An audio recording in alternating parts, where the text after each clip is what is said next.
Hello students, हम लोग start करते हैं आज अपना नेक्स्ट टॉपिक जिसका नाम क्या है, नर्स्ड इक्वेशन। ठीक है, तो नर्स्ड इक्वेशन को हम लोग स्टार्ट करने जा रहे हैं। तो लास्ट टाइम में हम लोगों ने कैलकुलेट कर लिया था मेजरमेंट ऑफ इलेक्ट्रोड पोटेंशियल। ठीक है, ओके। तो अब देखते हैं नर्स्ड इक्वेशन।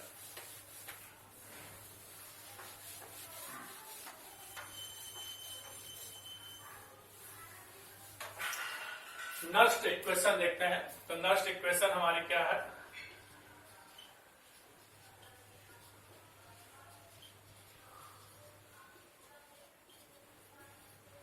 ठीक। सबसे पहले हम लोग देखते हैं किसी भी सेल का इलेक्ट्रिक वर्क डन। ठीक है, okay.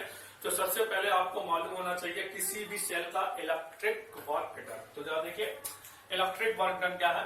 Electric work done in 1 second, electric work done in 1 second is equal to electrical potential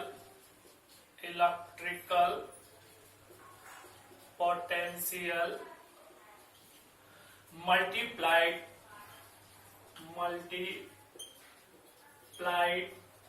by total charge passed। ठीक है, ओके।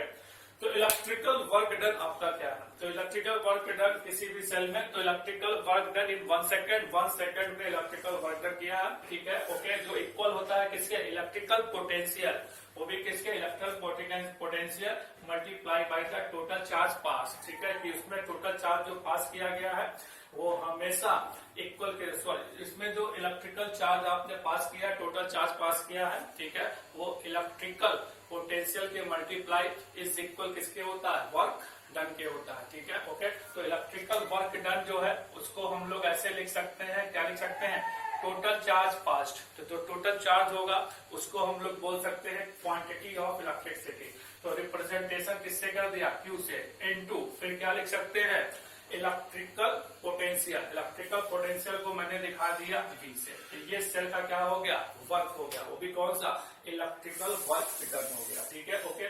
जब भी कोई सेल वर्क करता है तो उसकी एनर्जी क्या हो जाती है, लूज हो जाती है। और जब उसकी एनर्जी लूज होती है तो वो किस फॉर्म में होती है, गिब्स एनर्जी के फॉर्म में होती है। ठीक है, ओके। तो जरा देखिए, ये क्वांटिटी ऑफ जो आपका चार्ज है इसको रिप्रेजेंट कर देंगे NF से। ठीक है, V क्या है, इलेक्ट्रिकल पोटेंशियल, इसको डिस्प्लेस कर देंगे किससे, E से।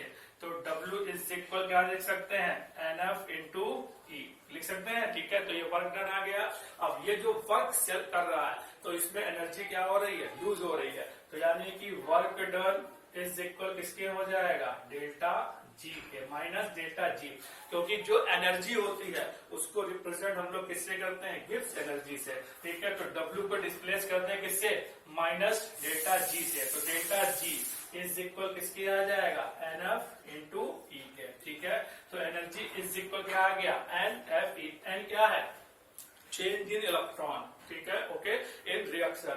F क्या है, फैराडे कांस्टेंट। E क्या है, इलेक्ट्रोड पोटेंशियल। ठीक है, तो ये इलेक्ट्रोड पोटेंशियल है। ये स्टैंडर्ड कंडीशन में नहीं है, नॉन स्टैंडर्ड। अगर इसको स्टैंडर्ड कंडीशन में लिखा जाए तो स्टैंडर्ड कंडीशन में कब होगा, when the concentration of all species is 1 unit। जब concentration of all species कितनी हो जाए, 1 यूनिट हो जाए, तब आपका इलेक्ट्रोड पोटेंशियल जो होता है स्टैंडर्ड इलेक्ट्रोड पोटेंशियल के बराबर होता है। जब भी ऑल स्पेसीज की कंसंट्रेशन 1 यूनिट होगी तो electrode potential standard electrode potential के बराबर होगा। अब इसको E को डिस्प्लेस कर देंगे किससे, E नॉट से कर देंगे। ठीक है, ओके। तो यहाँ पर डेल्टा G स्टैंडर्ड कंडीशन में NFE नॉट। ठीक है, ओके। तो ये आपका आ जाएगा गिब्स एनर्जी, वो भी किस फॉर्म में, स्टैंडर्ड फॉर्म में। तो E नॉट के फॉर्म में लिखेंगे, स्टैंडर्ड इलेक्ट्रोड पोटेंशियल। ठीक है, तो यहाँ पर आपको मालूम होना चाहिए E जो है इलेक्ट्रोड पोटेंशियल वो आपकी इंटेंसिव प्रॉपर्टी है, और डेल्टा G जो है वो आपकी कौन सी है, एक्सटेंसिव प्रॉपर्टी है। ठीक है, ओके। तो स्टैंडर्ड कंडीशन में गिब्स एनर्जी हमारी आ गई है माइनस NF इलेक्ट्रोड पोटेंशियल। ठीक है, ओके। अब हम लोग देखते हैं इसी गिब्स एनर्जी का यूज करके हम लोग निकालेंगे क्या, नर्स्ट इक्वेशन। ठीक, तो जरा देखिए नोट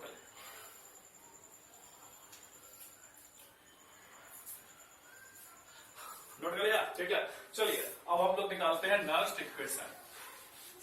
तो जरा देखिए नर्स्ट इक्वेशन आपकी क्या है, अकॉर्डिंग टू थर्मोडायनामिक्स इक्वेशन, जिसको हम लोग गिब्स हेल्महोल्ट्ज भी बोलते हैं। ठीक है, ये आप लोग बाद में पढ़ लेंगे। ओके, तो जरा देखिए अकॉर्डिंग टू थर्मोडायनामिक्स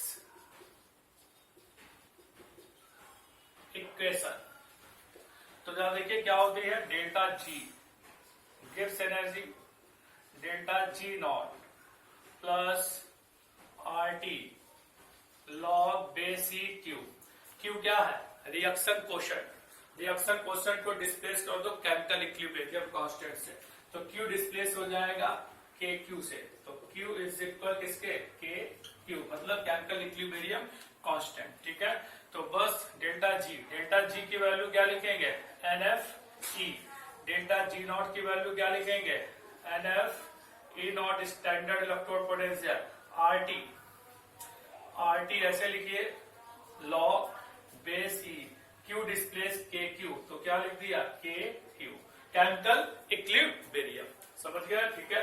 अब both side minus N F से क्या कर दो, डिवाइडेशन, तो बस यहां पर क्या हो जाएगा, माइनस एन एफ, ये भी n F and minus N F. ठीक है, okay, this value cut off हो जाएगी।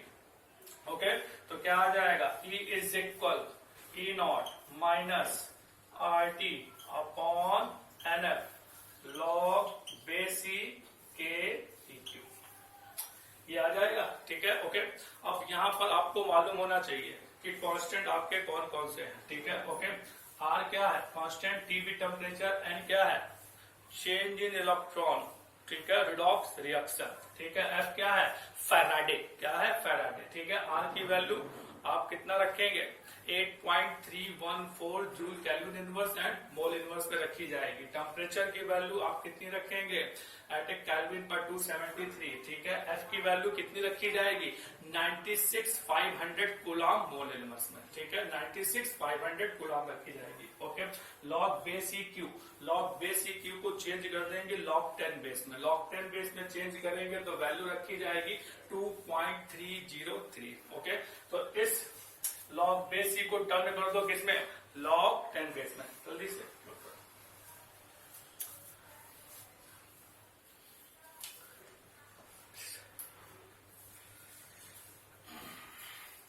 नोट कर लिया आप लोगों ने, सभी ने। ओके, चलिए अब इसको थोड़ा सा रफ कर देते हैं, ऊपर वाली लाइन को। यहां पे मल्टीप्लाई किससे कर दे, 2.303, तो लॉग बेस ई चेंज हो जाएगा लॉग 10 बेस में, तो E is equal E not naught 2.303 R T upon N F log 10 base के ई क्यू, ये आ जाएगा। ठीक है, ओके, ये वैल्यू आपकी कांस्टेंट है, दिस।